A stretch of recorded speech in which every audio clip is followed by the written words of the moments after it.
Bonjour chers amis, c'est Cyril de Lille. Elon Musk, l'antichrist de l'Apocalypse 2, la suite. Voyons maintenant un autre aspect qui doit caractériser l'antichrist selon l'Écriture.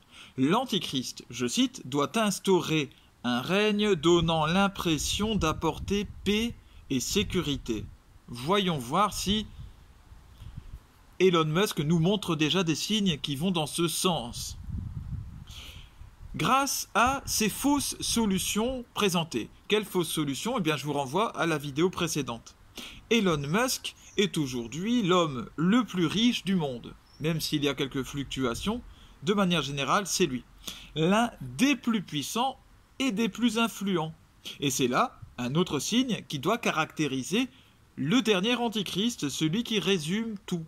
Il doit être doué de puissance et avide de pouvoir. Pour illustrer cela, je peux donner comme exemple le fait qu'il ait rencontré récemment des présidents importants, le président Emmanuel Macron, ainsi que le président chinois tout dernièrement, Xi Jinping. L'un et l'autre en ont fait un portrait dithyrambique et le président Emmanuel Macron lui a même proposé de travailler avec l'État français, c'est-à-dire de passer un contrat avec carrément le pays dans son ensemble, pour envahir le marché automobile de voitures électriques, donc cette fausse solution qui est apportée.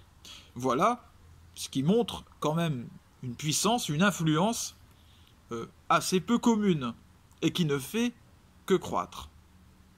Il passe donc des contrats avec des pays entiers. Il s'insinue aussi dans des guerres, alors qu'il n'est pas légitimement élu. Et ça, c'est un autre signe de l'Antichrist. Je reviendrai sur cet aspect-là. Il s'est insinué ainsi dans la guerre en Ukraine en apportant une pseudo-solution de paix qui a été refusée, et il a fait payer cela à l'Ukraine en coupant par ses propres satellites Internet là-bas. Récemment, un candidat américain, un homme qui s'est déclaré candidat à la prochaine présidentielle américaine, un homme qui s'appelle Ron DeSantis. Eh bien cet homme, il a déclaré sa candidature en passant par Elon Musk. Vous rendez-vous compte? C'est-à-dire qu'Elon Musk est son patron. Il est passé par le réseau social Twitter et il s'est fait interviewer directement par Elon Musk pour présenter cette candidature. Voilà, donc c'est Elon Musk qui lui demandait: alors vous allez être président? Oui, je le serai, oui monsieur. Bien. Elon Musk possède aujourd'hui Tesla, Twitter, SpaceX, Neuralink et d'autres. Ces sociétés touchent à peu près tous les domaines possibles et de plus en plus. Il annonce au monde qu'il veut apporter plus de paix et de sécurité. Là, c'est sa dimension de prophète, ou plutôt de faux prophète. J'y reviendrai dans une autre vidéo. Ainsi, interfère-t-il, je le disais, dans des guerres, comme en Afrique, j'y reviendrai, ou en Ukraine, où il propose donc ces fameuses pseudo-solutions de paix. Il vient comme un messie.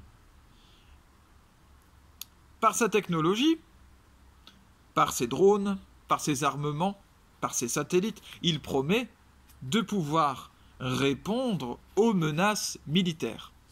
Il apporte donc une solution de sécurité, de paix, par ses robots.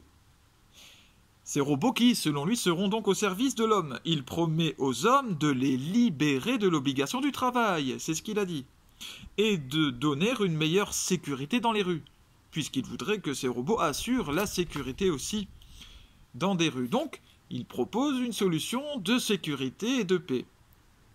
Une solution qui est inhumaine, bien entendu, qui se fera au détriment de l'homme, du développement de l'homme, de la dignité humaine, de tout simplement l'amour, le cœur humain. Par sa puce Neuralink, il promet de rendre à tous les handicapés, quel que soit leur handicap, leur capacité. Voilà, là aussi ça fait partie de son aspect prophétique et même carrément de faux messie. Il promet de faire ce qu'a fait Jésus, mais par sa technologie. Or, est-ce que la technologie est la solution pour rendre l'homme heureux? Non. Est-ce que ce qui rend l'homme heureux, c'est de pouvoir marcher, réfléchir, je ne sais, voir, utiliser tous ses sens physiques de manière totale? Eh bien non. Ce qui rend l'homme heureux, c'est d'avoir un sens à sa vie.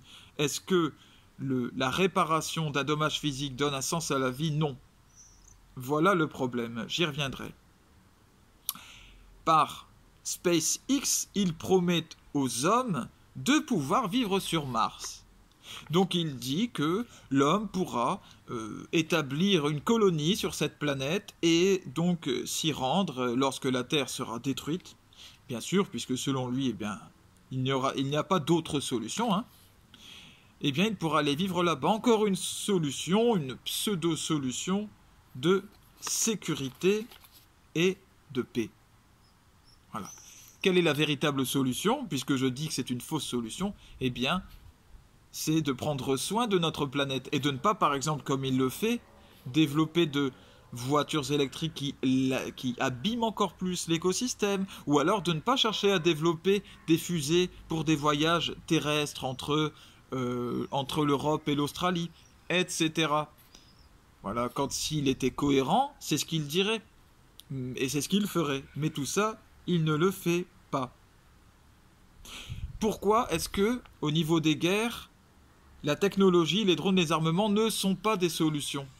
Pourquoi il ne propose pas, il ne donne pas la paix? C'est le pape François qui l'a dit lui-même, et bien parce que c'est un fonctionnement en réalité par la menace, et non pas par le cœur. Or, ce que nous demande le Seigneur, c'est bel et bien de nous convertir, la conversion du cœur. Je ferai de vos cœurs de pierre des cœurs de chair, j'ôterai vos cœurs de pierre et j'y mettrai des cœurs de chair, c'est ce que nous dit Jésus.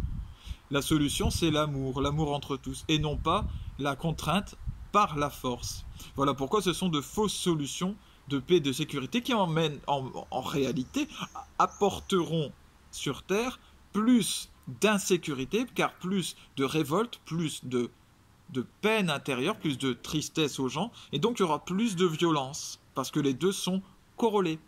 Voilà, donc plus de guerre et plus d'insécurité. À bientôt les amis, je reviendrai vers vous pour continuer sur ce thème d'Elon Musk, l'Antichrist.